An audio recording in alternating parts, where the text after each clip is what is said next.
So I figured we'll cook a ribeye and like a creamy mushroom sauce, kind of like I did the chicken yesterday. And we'll cut the mushroom in some nice slices like that. And for the onion, I'll probably use half of the onion. That's a pretty big onion. We're just going to cut it in slices like such. So let me get all that done. I'll show you the next step. So first thing we'll do is add a little oil to our pan here. Maybe about a tablespoon. And go ahead and put a little pat of butter in there too. About a teaspoon or so of butter. And we'll go ahead and get that hot. So once your butter and oil is heated up nicely, go ahead and dry your ribeye off. And we'll go ahead and, I'm going to do about 4 minutes per side. Get a nice brown on it. That was 4 minutes on that side. Go ahead and flip it. Now we'll do 4 minutes on that side.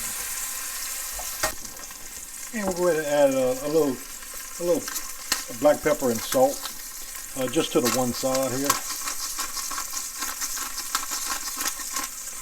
So a little black pepper, a bit of salt, and that's about it. And we got 4 minutes done on that side now.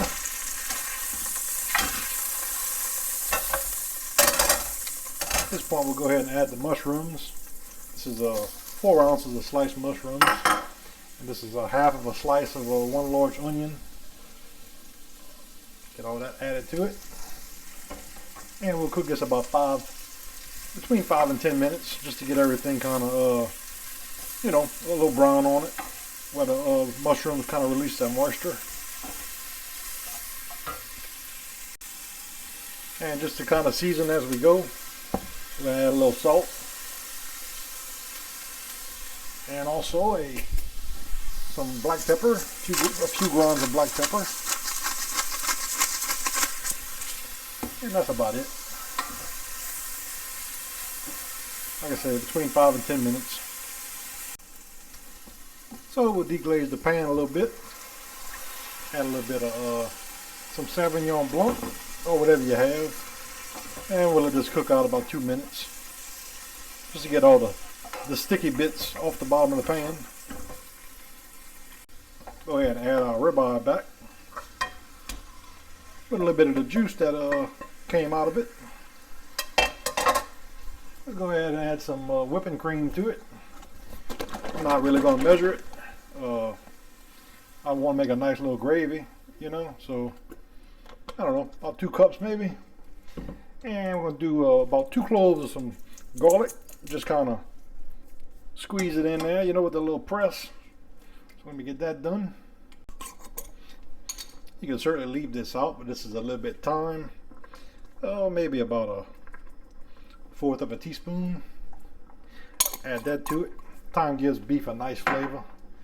And I'm not going to add any extra salt or anything right now. I'm going to let this cook for about an hour. And then I'll taste it and see what I got to add to it. But I'm going to go ahead and cover it. Put it on the lowest flame you can. And just let it barely simmer. So we've been about 40 minutes now. Total. That includes the time that I browned the meat and the onions and mushrooms. But just keep an eye on it. Make sure it doesn't stick. And I actually moved it to my lowest flame I can. And yeah, so just keep flipping it every 20 minutes or so. And we just let it continue to cook. But that's how we look after about 40 minutes of cooking. And this has been cooking for exactly 1 hour. So I figured I'd go ahead and give it a little taste on the gravy. So we need to add to it. Need to add a little salt and pepper, I think. Like I said, I really didn't add much when I first started it, so add a little pepper.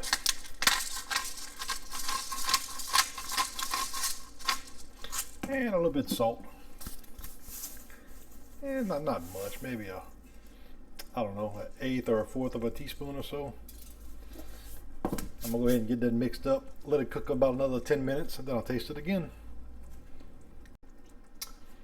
So I went ahead and gave it a little taste. I say the black pepper's good now. Salt's good. I'm gonna add just a little bit more thyme to it. Just a little pinch. Just needs a little extra, I think. And that's about it. We're just gonna let this keep cooking. Basically, I want to be able to take the steak and just kind of do like this, and I want it to like basically fall apart. So it's not there yet. Maybe another 30 minutes. So this has been about a total of an hour and a half. It's not quite to where it's falling apart yet, but I think it's getting on the verge of it. But I'm kind of hungry, so I'm about to eat. So yeah, this is gonna be. I'm having this with some mashed potatoes. So yeah, let me go ahead and get it plated up, and I'll give it a taste, and we'll see what we got.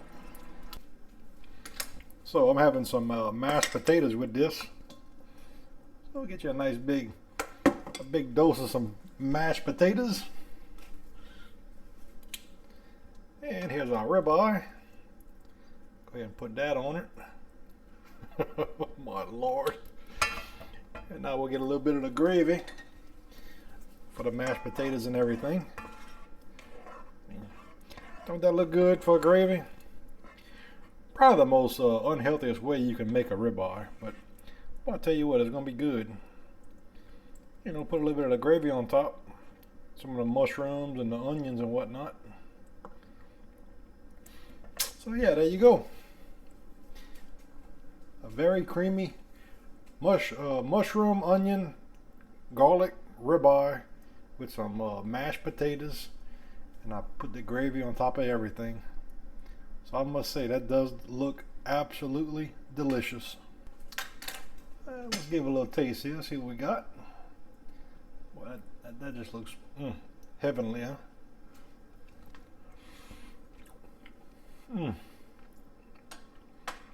Boy, that cream gives it a good taste. That's really good. Absolutely delicious. Well, thanks for watching. If you enjoyed my video, please subscribe to my channel and hit the like button. Thanks.